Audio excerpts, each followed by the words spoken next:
Bien, gracias por estar presentes en el Congreso de APM. Estoy muy ilusionado de ser parte, sobre todo de este curso. Ha sido una labor fenomenal del comité organizador. En especial quiero agradecer al doctor Bernardo NG por llevar esto a cabo, hacerlo realidad. Y creo que a lo largo del mismo van a estar escuchando a expertos en sus temas y, y quiero subrayar algo que es quizá un poco distinto de otros expertos en el tema, y es el hecho de que todos los doctores presentes somos clínicos. Eso es bien importante. La Clínica Mayo es un lugar que siempre tiene como prioridad las necesidades del paciente. Entonces, eso hace que la gente que ustedes van a estar escuchando a lo largo de estas pláticas sean personas bien conscientes, no solamente de las necesidades, sino de la realidad. Es gente que ve pacientes todos los días y por lo tanto trata de llevar el conocimiento que van a ver a su práctica diaria. Eso es sin duda distinto de muchas otras universidades o centros mundiales, ¿no? Entonces espero que sea de utilidad. A mí me toca hablar el día de hoy de epidemiología y genética, pero quiero aclarar que la parte de epidemiología que en trastorno bipolar está a mi gusto bastante clara en los aspectos primordiales, va a ser más bien traslapada con los hallazgos clínicos y genéticos que hemos hecho a través de esta colaboración de la Universidad Autónoma de Nuevo León con la Mayo Clinic. Eh, y de nuevo, o sea, va a estar aparentemente enfocada en genética y de pronto van a hacer aparecer estos aspectos epidemiológicos que hemos investigado y cómo a la vez alimentan la investigación genética. El día de hoy vamos a hablar de principios de genética rápidamente en el caso del trastorno bipolar, o sea, conocimientos muy básicos. Luego nos vamos a ir a las actualidades de lo que sabemos de genética en trastorno bipolar a través de esos GWAS o estudios de genómica amplia. Vamos a hablar de lo que les decía, la epidemiología clínica de ciertos subtipos de trastorno bipolar y cómo estos informan a la genética y cómo estos, al tener conocimientos genéticos diversos, nos van a llevar a pensar en nuevas formas de abordaje de los pacientes. Vamos a hablar de poblaciones diversas y esto es bien importante porque nosotros como mexicanos somos parte de ese fenómeno. Y finalmente una parte, casi un tercio de esta charla va a ser dedicado a dónde estamos en farmacogenómica y pruebas farmacogenómicas. De nuevo, yo soy un investigador clínico y mi idea no solamente es hablar de biología genética, sino de cómo esto impacta nuestra práctica y nuestro conocimiento el día a día. Bien, les hablaba de esta colaboración que tenemos a nivel de UNL, Mayo, pero es parte de un consorcio internacional que nació así, como lo ven ahí, con esos centros, liderado por la Clínica Mayo y por Lindner en Cincinnati. Y ha ido creciendo, ha ido cambiando de manos, sobre todo en los niveles de coinvestigadores. Y tenemos la fortuna de actualmente, esta es creo yo la diapositiva más actualizada, contar con este grupo de investigadores que tenemos ya alrededor de 9 años colaborando y donde afortunadamente hay buena representación latina. Tenemos a su servidor, al doctor Miguel Prieto en Chile. Vemos ahí otras personas de la UNI que han terminado en la Clínica Mayo, como Ale Cabello, actualmente está el doctor Manuel por allá, Núñez de Argentina, etcétera. Entonces, bueno, es un grupo, creo yo, bien dedicado, pero que sobre todo integra a latinos, y eso no es algo que veamos tan comúnmente allá afuera. Ya entrando en materia, ¿qué sabemos del trastorno bipolar hablando de genética? Se podría decir que por el gran nivel de agregación que tiene el trastorno bipolar a nivel familiar, a nivel de gemelos y los modelos estadísticos que estudian si esto es de verdad un fenómeno que tiene que ver con agregación de genes o con medio ambiente u otros factores, nos dicen todas estas señales que el trastorno bipolar evidentemente proviene principalmente de genes, ¿no? Es un trastorno que heredamos. Si bien el tener familia o no tener familia bipolar no termina determinando esto, sabemos que tener un familiar de primer grado de trastorno bipolar solo aumenta nuestro riesgo 7 veces. Y digo solamente porque si el riesgo general de tener trastorno bipolar está por ahí del 2.4% a lo largo de la vida, pues estamos hablando de que tener un familiar de primer grado nos lleva a un 14% de riesgo de tener trastorno bipolar. Pero decimos que es genético porque independientemente si tenemos o no familia que nos lo transfiera, está en nuestros genes. Es como una lotería donde si te tocó que los genes de tus padres se acomodaran de X manera, la epigenética, etcétera, se acomodara de X manera, entonces vas a presentar trastorno bipolar. Y estamos hablando de que la heredabilidad más o menos está llegando al 80%. Vemos en esa gráfica que yo la uso básicamente en todas mis pláticas, siento que es la que mejor explica este fenómeno, que el trastorno bipolar está aquí arriba, al lado de la esquizofrenia y el autismo, como uno de los trastornos psiquiátricos que más se encuentra en nuestros genes y que por lo tanto tratarlo va a requerir de una modificación biológica importante. Ahora, ¿de dónde viene esa heredabilidad y dónde está en nuestro genoma? Sabemos que nuestro genoma es un pastel de muchas capas. Entonces, entender eso es crítico para poderlo explicar a los pacientes. Y sabemos que una buena proporción de este pastel está a nivel precisamente de las variantes genéticas comunes. O sea, no son de esas variantes raras, lo voy a explicar más adelante, sino las variantes que tenemos todos se configuran de cierta forma que al combinarse nos dan este riesgo. Ese es lo que llamamos un modelo poligénico. Y sabemos hasta ahorita que por lo menos un tercio de esta genética va a estar en lo que llamamos SNPs o polimorfismos únicos de nucleótidos, single nucleotide polymorphisms, por eso les decimos SNPs. Y un tercio de la heredabilidad está ahí y esas son las variantes comunes. En genética se usa intercambiablemente variante común, SNP, ¿ok? Ha crecido mucho el entendimiento del riesgo poligénico. Esto es, juntando todos esos SNPs, hacemos una evaluación del riesgo completo y ese conjunto de SNPs cada vez va creciendo conforme aumentan los estudios y cada vez es capaz de predecir más qué tanto un paciente tiene o no trastorno bipolar. De manera que en los estudios más actuales el PRS está llegando a porcentajes importantes, ahorita vamos a hablar de eso. Y finalmente, al aumentar esa precisión del PRS o ese score, esa medida de riesgo genético, entendemos que hay grupos de más riesgo genético, como son los pacientes con psicosis, los pacientes que inician de manera temprana, los pacientes que tienen más historia familiar.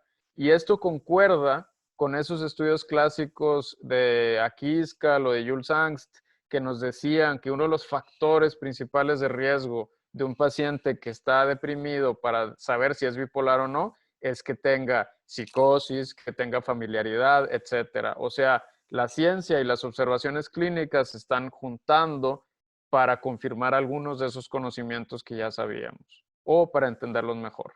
Si vemos la gráfica, los puntos verdes que están ahí son el tamaño de población que se había estudiado hasta entonces. Es un estudio de Sullivan de hace 8 años y vemos el tamaño ahí de la población bipolar, esa bolita verde. Actualmente la bolita sería de este tamaño.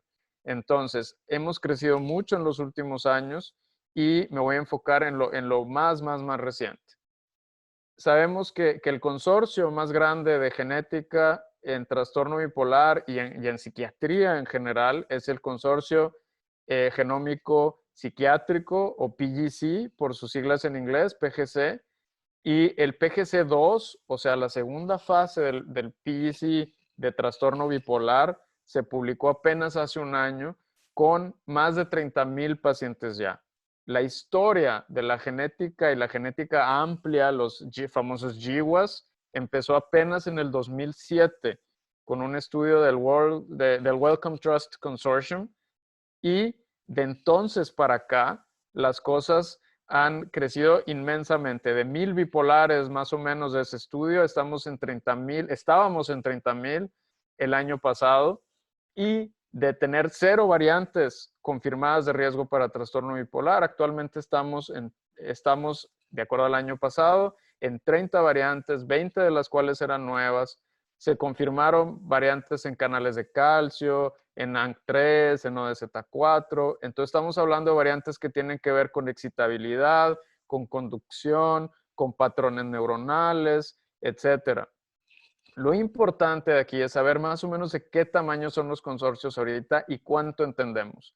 30 Lokis de riesgo pueden sonar, o 30 variantes pueden sonar mucho o poco. No sé a qué les suene a ustedes. Les puedo decir, es 30 veces más que al principio, pero si quisiéramos entender a mucho más detalle la genética del trastorno bipolar, entonces tendríamos que llegar a cientos de variantes para poder de verdad predecir si una persona va a ser bipolar o no. Entonces, es un crecimiento sustancial comparado con hace 12 años o 13 que empezaron estas tecnologías, pero todavía falta mucho. Entonces, ¿dónde estamos ahorita en cuestión del PGC? El PGC-3, la tercera fase de trastorno bipolar, ya se terminó. Esto avanza cada vez más rápido. Entre la fase 1 y la fase 2 llevó aproximadamente 8 años, si no me equivoco. Ahora estamos hablando de 2 años, porque el paper del 2019 se empezó a someter, si mal no recuerdo, a finales del 17. Y ahorita en revisión en Nature Genetics, nuestro grupo, nosotros somos parte de esa publicación.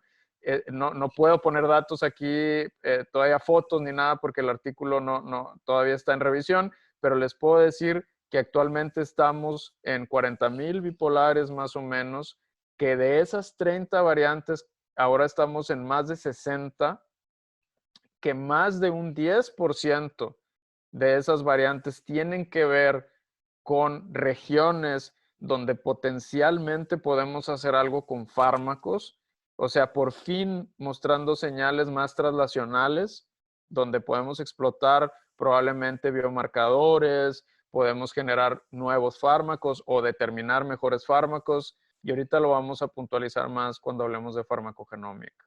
Entonces se ha crecido y se está creciendo de manera acelerada.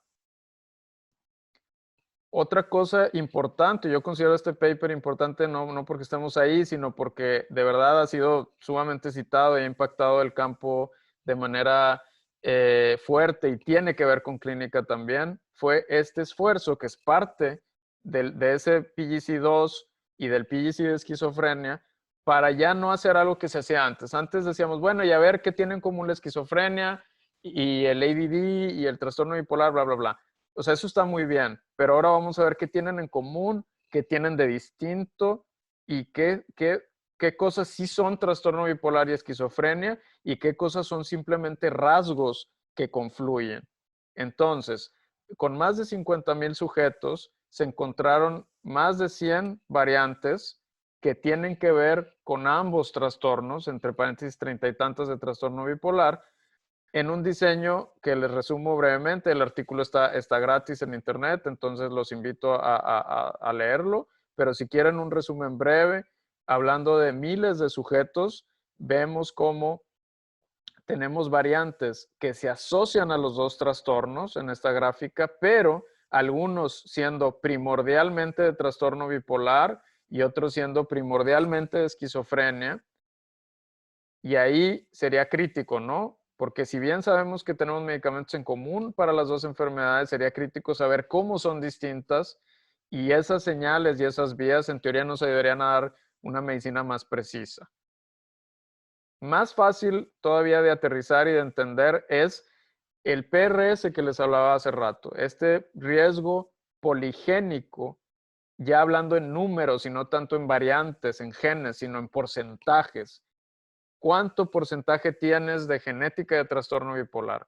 ¿Cuánto porcentaje tienes de genética de esquizofrenia, etcétera? Vemos algo súper importante que me gustaría que esto fuera uno de los principales entendimientos o conocimientos de esta plática, que es que la mayoría, como vemos en esa campana ahí abajo, de la genética del trastorno bipolar es compartida con otros trastornos. Hasta el 75% de la genética del trastorno bipolar es compartida, lo que a mí como clínico me hace mucho clic, porque sabemos que el trastorno bipolar es súper heterogéneo y que muchas de esas variantes del trastorno bipolar clínicas se parecen a veces a esquizofrenia, a veces se parecen a ADD, a depresión, etcétera. Y este estudio es uno de los que da luz a eso y nos dice, efectivamente, la mayoría de la genética del trastorno bipolar se comparte. Y hasta la mitad de la genética de la esquizofrenia se comparte con trastorno bipolar. Entonces, por eso la mayoría de la literatura actual los considera trastornos psicóticos. Sin embargo, ahorita vamos a refinar ese conocimiento un poquito más. Y finalmente, acá abajo en este plot de Manhattan vemos que hay ciertas regiones que nos ayudan a diferenciarlos, como veíamos allá arriba, que son más específicos o que nos ayudan a diferenciarlos de controles. Cuando hablamos de subfenotipos, y esto no solamente es parte crítica de este paper, sino es uno de los temas que más nos gusta como grupo, vemos aquí que existen ciertos rasgos clínicos o subfenotipos, ahorita voy a aclarar un poquito más lo que significa, que se asocian más al riesgo genético de la esquizofrenia, otros al riesgo genético del trastorno bipolar y otros no son específicos. Por ejemplo, vemos aquí, y nos hará sentido, que la psicosis comparte riesgo genético tanto con trastorno bipolar como con esquizofrenia, mientras que los síntomas negativos son mucho más propios de la esquizofrenia que del trastorno bipolar. Ahí tenemos un conocimiento genético que nos ayuda a aclarar algo que en la clínica ya vemos y sabemos que los pacientes bipolares no van a tener esa predominancia de síntomas negativos, pero las psicosis pueden parecerse mucho. Mientras que los síntomas de activación o maníacos son mucho más propios del trastorno bipolar. Y eso hace sentido con lo que de nuevo vemos en la clínica. Pero, muy importante y complementado por el paper de Stahl que veíamos hace rato del PGC2, los subtipos de trastorno bipolar también tienen, al parecer, un score genético, un PRS diferente al de los pacientes, o sea, los tipo 1 diferente al de los tipo 2. En la clínica nos hace sentido. Los pacientes tipo 1 son de predominancia activa o psicótica y responden más fácil al tratamiento, hablando en generalidades, mientras que el trastorno tipo 2 es más depresivo, es más crónico, o sea, vaya, los episodios pueden ser más difíciles de manejar, etcétera. Y lo que vemos aquí es que el trastorno bipolar tipo 1 es más pariente del PRS de la esquizofrenia, mientras, o sea, el riesgo genético de la esquizofrenia, mientras que el trastorno tipo 2 es más pariente genético de la depresión. Esto es, aunque haga sentido, es una confirmación biológica de lo que venimos observando y debería de ayudarnos a guiar mejor nuestro tratamiento a futuro. Ahorita que hablemos de farmacogenómica vamos a ahondar en eso. Entonces, ¿qué podemos resumir de todo este conocimiento?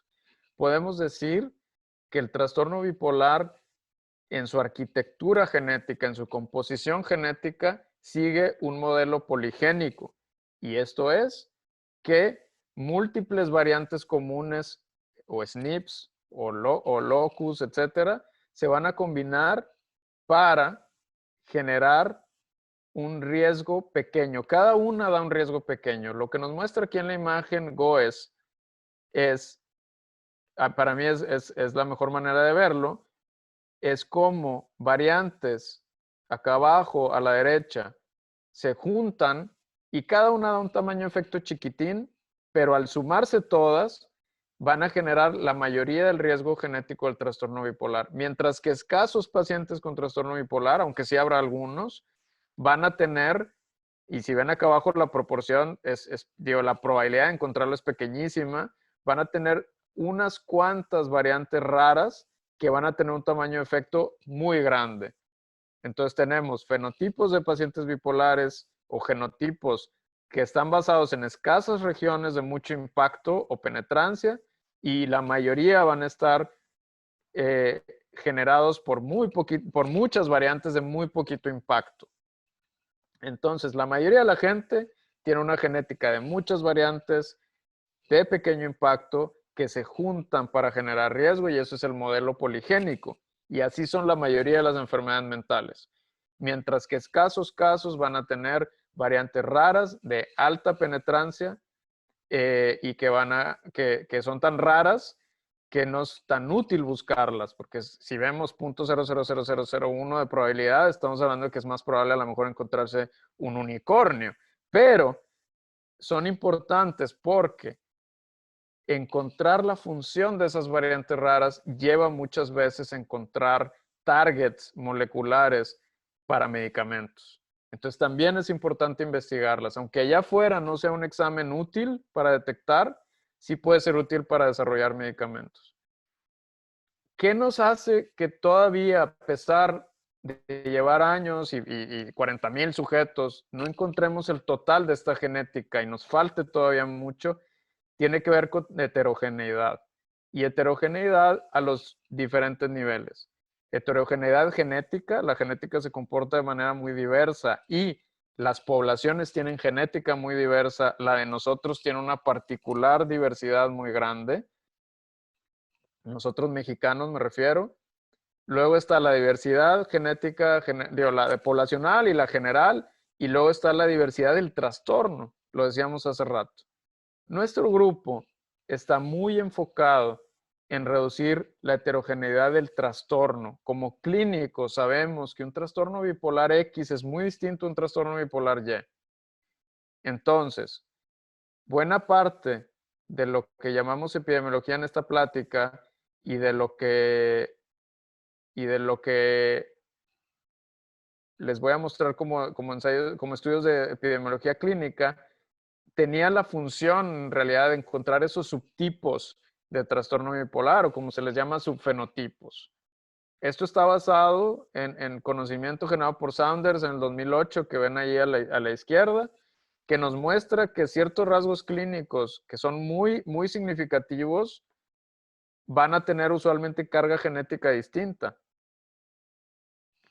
Y pueden ser desde la forma clínica, desde el curso de la enfermedad o la edad de inicio y la comorbilidad. Nosotros nos hemos enfocado en las tres y ahorita voy a presentar las dos donde a mí me ha tocado trabajar más, que es mi principal rol en este biobanco. El primero es el tomar el rol de la obesidad, el subfenotipo de paciente bipolar con obesidad y ver qué impacto genético tiene esta. Y aunque eso tiene mucho sentido para alguien, por ejemplo, con diabetes, y se ha hecho en diabetes mucho, en genética de diabetes, en trastorno bipolar, pues en el 2014 fue la primera vez que se hizo con nuestros estudios. Bien, nuestros estudios epidemiológicos nos decían, como vemos aquí a la derecha, que el 75% de los pacientes en el biobanco tenían sobrepeso y el 43% obesidad. Eso es una proporción muy alta, que quizás si nos fuéramos a otros países o otras regiones, porque Minnesota tiene bajo obesidad comparado con el resto de Estados Unidos, sería mucho más. México no se diga. Además, los pacientes con obesidad no solo son más prevalentes en gente bipolar, sino que tienen más comorbilidad psiquiátrica cuando se presenta. Ambos trastornos se parecen en ciertos fenómenos como puede ser la depresión atípica o la impulsividad y cuando hay obesidad hay peor respuesta a tratamiento. Entonces nos decidimos a investigar eso a nivel genético y encontramos que digo, bueno, antes de estudiarlo a nivel genético, perdón, lo seguimos estudiando todavía. De hecho, este es el estudio que está ahorita en sometimiento para publicación, que efectivamente vemos más riesgo de obesidad, más riesgo de marcadores que tienen que ver con dislipidemias, más riesgo de hipertensión y más carga en general cardiometabólica en trastorno bipolar. Y eso nos llevó a investigarlo, como les decía, en el 2014 a nivel genético y encontrar que como en diabetes, los pacientes bipolares, cuando interactúan con obesidad, cambia el riesgo genético. O la obesidad cambia el riesgo genético del trastorno bipolar, así como en diabetes, no sé si tengan ese conocimiento. No es lo mismo la genética de un paciente con diabetes y obesidad y la de uno sin obesidad. Y en el 2016 lo replicamos y lo que mostramos es que en pacientes con estas variantes genéticas, al aumentar de peso, aumenta su riesgo de trastorno bipolar, que es lo que nos muestra la curva ahí, la línea más marcada, son la gente que carga el alelo de riesgo en TSF7L2. Al aumentar el peso, vemos abajo, el índice de masa corporal aumenta el riesgo genético de trastorno bipolar. Y esto es importante porque no solamente es una llamada, obviamente, a cuidar la obesidad de los pacientes bipolares, sino que su genética es distinta y por lo tanto su manejo podría ser distinto y eso podría explicar por qué responden distinto a tratamiento. Actualmente estamos trabajando con el PGC, con el consorcio que les hablé hace rato. 6,000 pacientes de ese consorcio tienen información de índice de masa corporal, los demás lamentablemente no se les midió. Y en el trabajo para publicación vemos que si bien no es exactamente la misma variante, siguen siendo variantes que tienen que ver con esta vía de TSF7 que ahorita les voy a explicar rápidamente y que cambian su riesgo genético a la hora de interactuar con obesidad. ¿Por qué es importante saber esto? Porque la vía canónica de Wnt, de la cual TSF7L2 es el efector, es una vía muy comprendida y muy estudiada a nivel de medicina, ya que es la mayor vía importante de riesgo genético en trastorno, en diabetes, es súper importante en cáncer, es bien importante en obesidad, por ejemplo, en insectos es vital para la creación del insecto en sí. Wnt viene de wingless. Si alteran esa vía, las moscas nacen sin alitas. Es una vía es primordial para determinar destino celular, patrones cerebrales, se altera con muchos tratamientos psiquiátricos y sobre todo ahí está si no la principal vía de acción del litio. Litio, al bloquear GSK3 beta, promueve la vía Wnt y así es como se supone que el litio promueve la neurogénesis. Entonces, encontrar que una variante de riesgo genético afectada por obesidad está en esta región nos llama a estudiar al litio y lo hemos hecho y lo voy a hablar en farmacogenómica. Pero también la vía Wnt, como lo vemos aquí en el estudio de Madison, ha aparecido como una de las más alteradas de neuronas de pacientes bipolares. El segundo subfenotipo que más hemos estudiado es el de trastorno por atracones. ¿Por qué? Además de que nuestro grupo está una de las top expertas en el tema, que es Sue McElroy, porque sabemos y a lo largo de nuestras publicaciones creo yo que ese mensaje se ha logrado difundir mucho mejor que antes, que una gran proporción de los pacientes bipolares tiene este trastorno, pero no solamente eso, sino que es una señal de mayor severidad, de mayor inestabilidad, suicidabilidad, problemas de índice de masa corporal, que se parece mucho fenomenológicamente al trastorno bipolar en la impulsividad, en la comida, en el overeating, etcétera, y que se distingue de un paciente solo con obesidad. Como vemos a la derecha, un paciente con atracones, y lo vemos muy bien ilustrado aquí por la gráfica, tiene más riesgo de básicamente todos los marcadores de severidad psiquiátrica. Lo llevamos a nivel genético también y encontramos que efectivamente hay regiones genéticas diferentes al de paciente bipolar con obesidad que también son significativas y que también están en vías que tienen funciones importantes. Entonces, primero hicimos el estudio genético que vemos aquí a la izquierda, lo hicimos genética más fina para determinar exactamente cuál es la región funcional y su expresión, y finalmente encontramos lo que les voy a decir más adelante. Entonces, usando nuestro biobanco y biobancos que están con disponibilidad pública, encontramos que variantes en este gen, que ahorita les voy a platicar más, se asocian a menos riesgo de conducta por atracones. Y como les decía, hablando un poquito más de esto, es un gen que tiene que ver con la familia ROGAP de proteínas, que es otra vía vital en interacción celular, en señalamiento, en citoesqueleto, y que no solamente eso, sino ha sido previamente implicada en fenotipos severos psiquiátricos de autismo y esquizofrenia. Otra fuente importante de heterogeneidad es la diversidad de población. Les decía, son 3 fuentes y ahorita estamos hablando de 2 de ellas, de fenotipos y de poblaciones.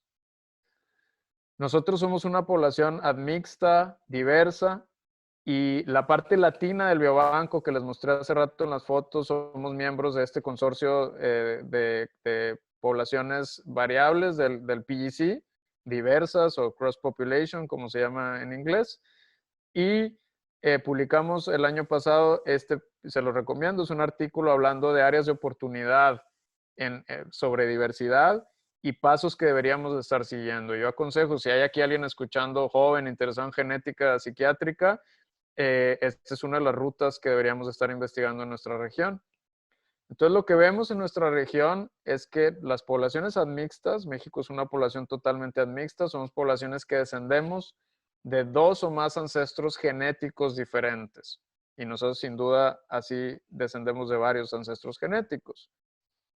Que las poblaciones admixtas están muy pobremente representadas en los estudios genéticos. Actualmente el biobanco, a mi humilde entendimiento, más grande de todos es el UK Biobank, que tiene más de 500,000 sujetos. Solamente contempla un 5% de muestras de ancestría mixta y solamente la incluye en 7.3%, no solamente el UK Biobank, sino todos los estudios desde el 2008. Esta figura lo ilustra, a mí se me hace hasta medio gracioso haberlo incluido en el artículo, porque si ven es ridículo, todo es azul, o sea, todo es de descendencia europea y blanca, y aunque muchos hispanos tenemos parte de esa ascendencia, al mezclarnos cambia la historia y tenemos que reclutar e incluir nuestros sujetos de manera más activa. Aquí en México creo yo que Humberto Nicolini quizás sea el representante más grande que tenemos en genética psiquiátrica y es parte del consorcio latino, del PGC, y pues están haciendo esfuerzos grandes para cambiar esto. ¿Qué proponemos nosotros en esta publicación? Que definitivamente necesitamos más diversidad ancestral tanto en los biobancos como en los arreglos. Los propios arreglos que usamos para genotipificar tienen poca diversidad.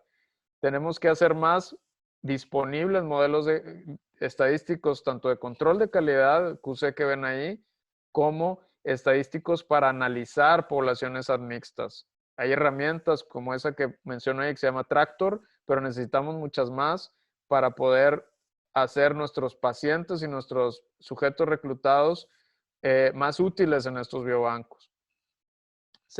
Y hace falta mucho más colaboración internacional para poder generar mejores modelos y más sujetos.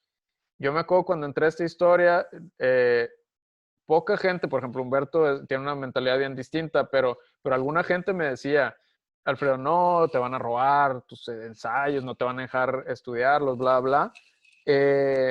Y creo yo que aunque quizá esas prácticas sí hayan ocurrido en algún punto, ahorita las cosas han cambiado sustancialmente, la colaboración internacional es mucho más fácil, el respeto a compartir, a opinar, a escribir, creo yo que ha cambiado mucho. No solo digo por nuestro grupo, sino por ejemplo, este grupo, el PGC de poblaciones diversas, que está liderado por gente de Carolina y de Stanford, tiene están súper abiertos a darnos a cada quien nuestro lugar. Los invito a colaborar. Para terminar, vamos a hablar rápidamente de farmacogenómica. Nuestro curso tiene litio incluido en el título, que no voy a entrar en polémicas con el litio, pero el litio lidera la farmacogenómica en trastorno bipolar y tenemos que mencionarlo si hablamos de genética. Entonces, la gran pregunta es si ya llegamos, si ya lo podemos usar para nuestra práctica y lo voy a contestar ahorita. ¿Cuál es el problema con la amplia farmacopea del trastorno bipolar? Es súper diversa, está dedicada a cualquier tipo de vías de neurotransmisores. Además, vamos a caer comúnmente en polifarmacia. Eso nos va a dar interacciones, nos va a dar efectos secundarios más graves, etc. Y tristemente, la toma de decisión no está basada en más que guías clínicas. Todo lo que hablamos hace rato, el que si la esquizofrenia y el trastorno bipolar comparten genética, que si el tipo 1 y el tipo 2 son diferentes, etcétera, no está contemplado en estas guías hoy por hoy y eso hace que quizá no sea tan precisa como debería de serlo. Pero la gran pregunta es si existe hoy por hoy un rol en nuestra clínica. Y eso lo voy a contestar en estas diapositivas. Y si no, pues si ya se cansaron, les recomiendo nuestro paper del 2020 que habla de este tema de manera un poquito más detallada. No hay hoy por hoy ensayos clínicos que tomen pruebas farmacogenómicas y las lleven prospectivamente. Entonces, para acabar rápido, la respuesta es no. No estamos listos para usar farmacogenómica en nuestra clínica. No estamos listos porque hasta que no se hagan ensayos grandes de tests farmacogenómicos prospectivos, yo en lo personal no me sentiría cómodo de usarlos. Porque, aunque suenen bien en la práctica, en la teoría, en la práctica no se han demostrado. Además, y lo pueden leer en nuestro estudio o en nuestra revisión, la mayoría de esos paneles, o si no es que todos, no están actualizados, pero tampoco contemplan la interacción ni cómo confluyen todas estas variantes que les explicaba. Pues ese es el modelo, es un modelo poligénico y las herramientas de pruebas farmacogenómicas hoy por hoy todavía no tienen la capacidad de hacer eso porque no tenemos todavía el poder estadístico, todavía no llegamos ahí en genética como para que lo podamos utilizar clínicamente. Entonces la respuesta rápida es no, pero me gustaría actualizarlos un poquito. Hay dos grandes tipos de información farmacogenética allá afuera, los de estudios, los de genes candidatos y los de genómica amplia. Yo les diría que la mayoría de los paneles se basan en esto. Aquí están a su derecha la mayoría de la información de esos paneles. Y pues tachita. Estos tienden a tener una alta probabilidad de falsos positivos y aunque nosotros hacemos ese tipo de estudios, yo no los usaría en la clínica, ¿verdad? Y la genómica amplia pues debe replicarse muchas veces antes de poder usarse y replicarse en poblaciones mexicanas antes de poder usarse.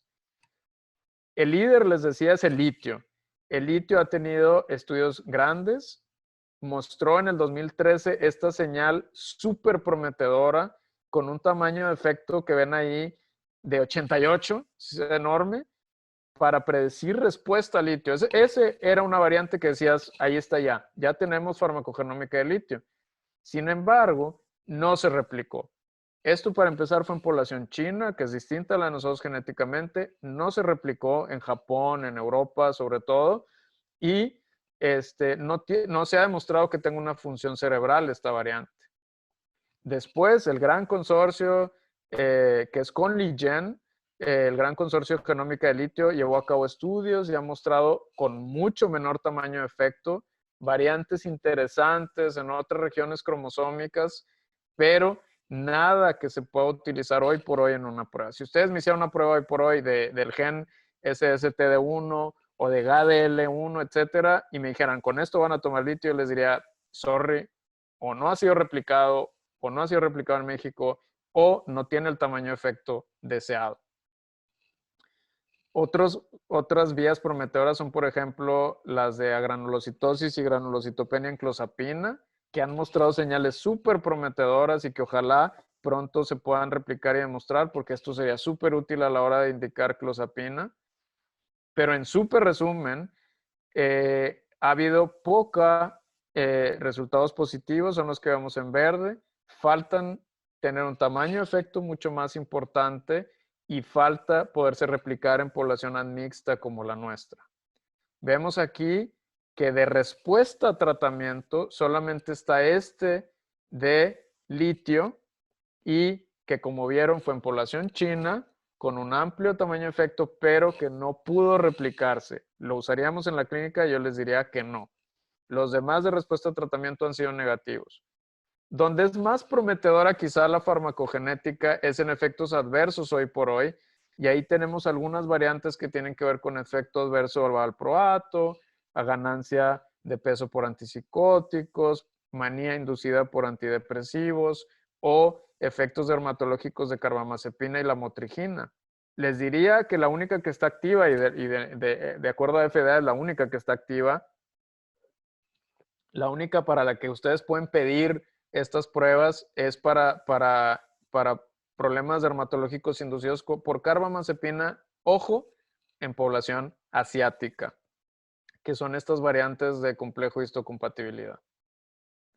Entonces yo digo a veces de broma que es más fácil averiguar si su paciente es asiático o no antes de pedir la prueba. Bien, hay otras cosas por hacer, por ejemplo, tomar en cuenta efectos ambientales. Nosotros hicimos este estudio donde tomamos en cuenta obesidad y vimos que cambia efectivamente la farmacogenómica de acuerdo a obesidad. Falta incluir otras tecnologías, como por ejemplo proteómica, donde podemos ver que las variantes que hablábamos en genética también tienen efectos proteómicos en respuesta al litio y muchas otras cosas más. Pero no quiero abrumarlos. Quiero que se queden mejor con las lecciones de farmacogenética y de genética. Entonces, ¿qué hemos aprendido a lo largo de... Ay, perdón, ahí dice que está en revisión. Ese artículo, les digo, se publicó este año. Es del Journal Internacional de Trastornos Bipolares y está gratis en Internet. Entonces, ¿qué podemos saber hoy por hoy? Podemos saber que si acaso tenemos dudas para qué podríamos pedir pruebas farmacogenéticas en gente con alteraciones de citocromos, si estamos sospechando que tenemos un metabolizador pobre, porque pues, nos enfrentaríamos a serios efectos secundarios. Fuera de eso, como la mayoría de las pruebas farmacogenéticas no se han realizado en trastorno bipolar, y rara vez se han desarrollado prospectivamente. Por ejemplo, en depresión me vienen a la mente unos 3 estudios nada más, uno de ellos es grande. No se recomendaría de manera rutinaria usar pruebas farmacogenéticas hasta que no haya ensayos clínicos grandes y prospectivos que apoyen su decisión. Para que ustedes puedan usar un estudio de genómica amplia o de otra herramienta, se tiene que replicar ampliamente y tiene que replicarse en poblaciones semejantes a las de ustedes. Sin eso, no sirve de mucho. Siempre que alguien les ofrezca una prueba, chequen el contenido, chequen qué variantes están buscando y búsquenlas en la literatura. Nuestro estudio, esa revisión tiene eso de las pruebas más actuales, pero quizá en 2 años sean otras. Búsquenlo, chequenlo y vean qué utilidad tiene. Modelos bioinformáticos nos van a ayudar mucho a hablar de esas interacciones, al aplicar biología de sistemas, para podernos decir tamaños de porcentaje. Porque una cosa es que te digan, no, pues tienes esta variante y ya, y otra cosa es que te digan, tienes un tanto de probabilidad de que te vaya bien o que te vaya mal. Para concluir el día de hoy, el trastorno bipolar es un trastorno poligénico. Muchas variantes chiquitas confluyen para generar el riesgo y su presentación. Hemos crecido mucho desde el 2007 que empezaron estas tecnologías de genómica amplia y las muestras están ya en más de 40,000 pacientes bipolares, pero ojo, las poblaciones admixtas como la nuestra distan mucho de llegar a esos números. Es una alta oportunidad para colaborar, sin embargo. El estudio de subfenotipos también es una oportunidad para necesitar menos sujetos, ya que quitamos la heterogeneidad del trastorno bipolar o la reducimos. Y los que nosotros hemos contribuido más son en factores cardiometabólicos, en alteraciones tipo atracones, etcétera, y vemos cómo dan señales genéticas distintas. Estudios prospectivos y más inclusión de poblaciones como la nuestra son el futuro. En farmacogenética, la mayoría de los estudios de genes candidatos no se pueden replicar y son de alta probabilidad de dar un falso positivo, así es que no los usaría yo en la práctica diaria. Esa falta de ensayos clínicos nos hace que no la podamos llevar hoy por hoy a la clínica.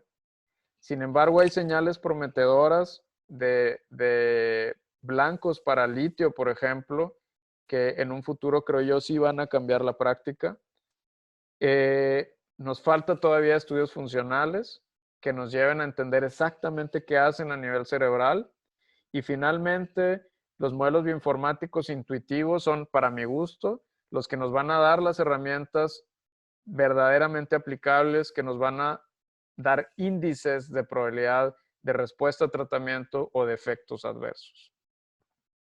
Bien, para finalizar, quiero agradecer a nuestros colaboradores, no solamente en Rochester, sino en todo el biobanco, en especial a nuestros colegas latinos y a los coinvestigadores principales, Mark Fry, Johanna Bernaca, Sue McElroy.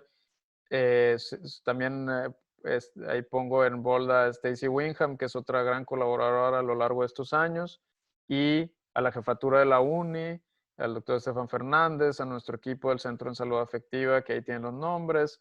De verdad ha sido un placer estar aquí con ustedes. Gracias por su atención. Nos vemos en las preguntas.